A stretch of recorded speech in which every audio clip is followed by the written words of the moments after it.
Hello, my name's Katie and I'm the author of The Forest of Adventures, which is book one of the Night Trilogy. The Forest of Adventures is about a college girl called Mina Singer who lives with her slightly eccentric mother in Cornwall. And Mina's life is very solid at the beginning of the novel. It's very set out. She's academic. She's got her eye on going to university. She has a wonderful boyfriend who she's had for several years called Sam, and he is witty and charming and Mr. Popular at college. And everybody at college thinks that Mina and Sam are a perfect match and are going to go off and live the typical high school sweetheart romance.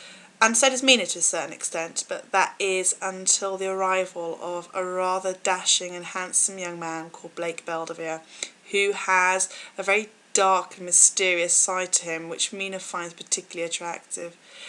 As their friendship develops between Mina and Blake, he introduces her to his world, which is quite a different world to the world that Mina has grown up in. Blake's world is a world that Mina thought only really existed in fairy tales, and the characters that surround Blake are characters that she recognises from myths and legends, and has to adjust the fact that they are actually living rather ordinary day-to-day lives in Blake's world, each with their own unique twist, and each with their own set of positives and negatives. The influence for this work is, without doubt, Malory's Morte d'Arthur, which is a rather thick book written quite a long time ago, which charts out the whole saga of King Arthur and the Knights of the Realm, and eventually their quest for the Holy Grail. The idea of the Grail quest is really important to the trilogy because, for me, it works as a perfect metaphor for adolescence and how, as young people, trying to find their way through adolescence and trying to work out all those big questions in life, most essentially, who am I and where am I going and what am I going to be when I come out the end of all of this. And for the four characters in the novel, that is very much a primary concern for them. As well as Malory's Morte d'Arthur, more recent works such as Becca Fitzpatrick's Hush Hush series, Lauren Kate's Fallen, Aprilline Pike's Spells and Wings, and obviously Stephanie Meyer's Twilight Hers. All of those books have really rejuvenated the young adult fiction market and really taken the romance genre and played with it and made it more appealing and made it more contemporary and more gritty and more dark, and all of that is a really positive thing. What I wanted to achieve with the writing of the Night Trilogy is to actually kind of give an English perspective on growing up. A lot of the young adult fiction is American and really explores the idea of American culture and American life growing up, and that's really interesting. But I did think there's a slight gap in the market for English young adults to really learn about their own myths and legends and their own culture and their own fairy tales. And as you go through the Night Trilogy series, you see how these fairy tales have been kind of adapted by Disney into kind of soft and fluffy stories, really have a very dark and gothic and quite scary background. It's taken 3 years to get to this point, a lot of research and a lot of note-taking and a lot of editing. And a lot of you have asked for advice for aspiring writers, and my advice has to be to work very hard at things, believe in what you're doing, find a story that is actually something you would like to read and something that is dear to your heart, spend little and often time on it. And if you want to go down the publishing route, you need to start by entering competitions online and writing for blogs. And a really good way for getting yourself noticed is to write reviews for books, get yourself onto Amazon and get your name out there, and practice, because at the end of the day, writing improves with practice.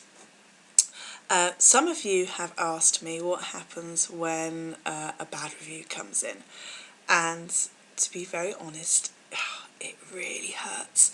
And it really hurts because you've invested a lot of yourself into a novel and a lot of yourself and a lot of hours into the work, and when somebody turns around and says that they don't like it for whatever reason, it is a little bit like a dagger through the heart. But you have to be grown up about it, and you have to focus on all the positives, and I have been very lucky in that I've had very, very few negative reviews. Everybody's been very, very kind and supportive in the reviews that they've sent back, and they seem to really like it, so I focused on those. But yes, bad reviews hurt, but you learn from them and you become a better writer for them, and you have to be grown up enough to take on board the advice, and at the end of the day, maybe some people in these bad reviews have actually got quite a valid point.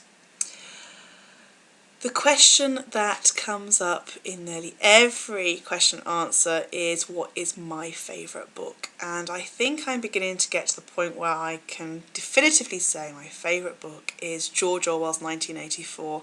I read that book when I was 15, and it totally changed the way that I thought about books and literature, and it made me suddenly realise that books were a way in which really strong emotional messages could be communicated, and books could actually change your life. And I had a very similar experience when I read Lord of the Flies, William Golding, again around the same age, and I just remember both of those books moved me to tears. Made me really realise the power that writing and literature can have, and how it can also actually, when it's really, really good, it can actually change the way that people view the world. Recently I've read Susan Collins' Hunger Games, which is very much along that dystopia line, and again that is an incredible series of books, and I really recommend that. My favourite character from the Night Trilogy has to be Delta, and lots of you seem to agree with me on that one, and all I can say is that Delta's character is going to become incredibly important, and you're going to learn an awful lot more about Delta coming up. Well, that's about it from me for now. It's been really nice to talk to you, and I look forward to talking to you soon. You can find out more information about the Night Trilogy and me on my website, which is www.thenighttrilogy.com. And you can also follow me on Twitter, just punch in the Night Trilogy, and then you can keep up to date with all my kind of crazy rambling thoughts. And that is about it. Oh, also Facebook, which lots of you have already been using. So thank you ever so much for your time, and I look forward to taking more questions and doing another one of these quite soon. Thank you.